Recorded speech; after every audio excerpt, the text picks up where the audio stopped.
ایک ساس ڈاکٹر کے پاس گئی اور اس نے ڈاکٹر کو مخاطب کرتے ہوئے کہا کہ ڈاکٹر صاحب کوئی ایسی دوا دیں کہ اس مرتبہ میری بہو کا بیٹا ہی ہو۔ 2 بیٹیاں پہلے ہیں، اب تو بیٹا ہی ہونا چاہیے۔ ڈاکٹر نے جواب دیا، میڈیکل سائنس میں ایسی کوئی دوائی نہیں ہے۔ ساس نے کہا کہ پھر کسی اور ڈاکٹر کا بتا دیں۔ ڈاکٹر نے کہا کہ آپ نے شاید بات غور سے نہیں سنی، میں نے یہ نہیں کہا کہ مجھے دوائی کا نام نہیں آتا، میں نے یہ کہا ہے کہ میڈیکل سائنس میں ایسی کوئی دوائی نہیں ہے۔ اس موقع پر لڑکی کا سسر بولا کہ وہ فلاں لیڈی ڈاکٹر، تو ڈاکٹر نے بات کاٹتے ہوئے کہا کہ وہ جعلی ڈاکٹر ہوگا۔ اس طرح کے دعوے جعلی پیر فقیر حکیم وغیرہ کرتے ہیں، سب فراڈ ہے یہ۔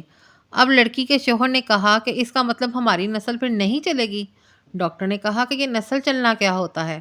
آپ کے جینز کا اگلی نسل میں ٹرانسفر ہونا ہی نسل چلنا ہے نا، تو یہ کام تو آپ کی بیٹیاں بھی کر دیں گی، بیٹا کیوں ضروری ہے؟ ویسے آپ بھی عام انسان ہیں، آپ کی نسل میں ایسی کیا بات ہے جو بیٹے کے ذریعے ہی لازمی چلنی چاہیے؟ سسر نے کہا کہ میں سمجھا نہیں۔ ڈاکٹر نے کہا کہ ساہیوال کی گایوں کی ایک محسوس نسل ہے جو دودھ دیتی ہے لیکن عام گائے سے زیادہ دیتی ہے۔ بالفرض اس نسل کی ایک گائے بچ جاتی ہے تو پریشان ہونا چاہیے کہ اس سے آگے نسل نہ چلی تو زیادہ دودھ دینے والی گایوں کا خاتمہ ہو جائے گا۔ اسی طرح طوطوں کی ایک محسوس نسل جو محسوس قسم کی باتیں کرتی ہے، بالفرض اس نسل کی صرف ایک طوطی بچ جاتی ہے تو فکر ہونی چاہیے کہ اگر یہ بھی مر گئی تو اس نسل کا خاتمہ ہو جائے گا۔ آپ لوگ عام انسان ہیں، باقی 6-7 ارب کی طرح، آخر آپ لوگوں میں ایسی کون سی خاص بات ہے؟ یہ بات سن کر سسر نے کہا کہ ڈاکٹر صاحب کوئی نام لینے والا بھی تو ہونا چاہیے نا۔ ڈاکٹر نے ان سے سوال کیا کہ آپ کے پردادے کا کیا نام ہے؟ اس موقع پر سسر بس اتنا کہہ سکا کہ وہ میں ہوں۔ وہ ڈاکٹر نے کہا کہ مجھے پتا ہے کہ آپ کو نام نہیں آتا، آپ کے پردادا کو بھی یہ ٹینشن ہوگی کہ میرا نام لینے والا تو کوئی ہو نا، اور آج اس کی اولاد کو اس کا نام بھی پتا نہیں۔ ویسے آپ کے مرنے کے بعد آپ کا نام کوئی لے یا نہ لے، آپ کو کیا فرق پڑے گا؟ آپ کا نام لینے سے قبر میں پڑی آپ کی ہڈیوں کو کون سا سرور آ جائے گا؟ علامہ اقبال کو گزرے کافی عرصہ ہو گیا ہے، آج بھی نصاب میں ان کا ذکر پڑھایا جاتا ہے۔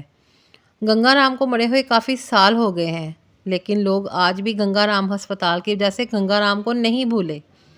ایدی صاحب مر گئے لیکن نام ابھی بھی زندہ ہے اور ہمیشہ رہے گا۔ اسی طرح چلیں عورتوں کی طرف آ جائیں، سب کو چھوڑیں، ایک لیڈی ڈیانا بھی تو ہے تھی نا، تو وہ خود تو مر گئی لیکن اس کا نام آج بھی یاد ہے۔ وہ مرد تو نہیں تھی، عورت تھی۔ تو ضروری نہیں کہ نام لینے کے لیے کسی بیٹے کا ہونا ضروری ہے، بیٹیاں بھی آپ کی نسل بڑھاتی ہیں اور بیٹیوں سے بھی آپ کے نام۔ خاص طور پر مسئلہ یہ ہے، مین مدعا یہ ہے کہ نام لینے کے لیے بیٹا یا بیٹی ضروری نہیں، آپ کے اپنے اعمال یا آپ کا کوئی ایسا خاص کام ہونا چاہیے کہ جس کی وجہ سے بعد میں بھی آپ کے مرنے کے بعد بھی آپ کا نام ہر کوئی لے، آپ کو آپ کے نام سے یاد رکھے۔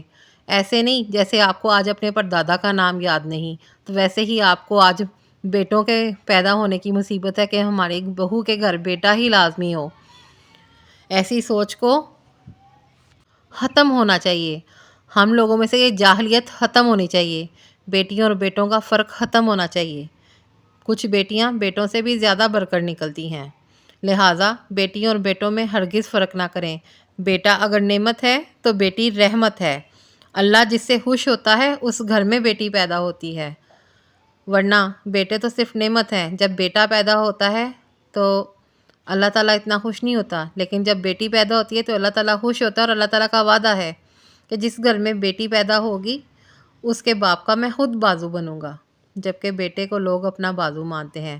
تو بیٹا زیادہ افضل ہوا یا بیٹی، جس کے توسط سے اللہ پاک آپ کا بازو بننے کو تیار ہے۔ امید کرتی ہوں آپ کو میری آج کی شیئرنگ پسند آئی ہوگی۔ چھوٹی سی میری کوشش ہوتی ہے کہ اپنی ویڈیو میں آپ کو ساتھ ساتھ کوئی نہ کوئی اچھی ریسیپی بتاؤں، ساتھ میں کچھ ایسی باتیں بتا جاؤں جس سے کسی کا بھلا ہو جائے، کسی کا فائدہ ہو جائے۔ تو ہمیشہ کی طرح ریکویسٹ کروں گی، نیو آنے والے میرے چینل کو سبسکرائب کرنا مت بھولیں، ویڈیو کو لائک کریں، شیئر کریں، پیارا سا کمنٹ کریں۔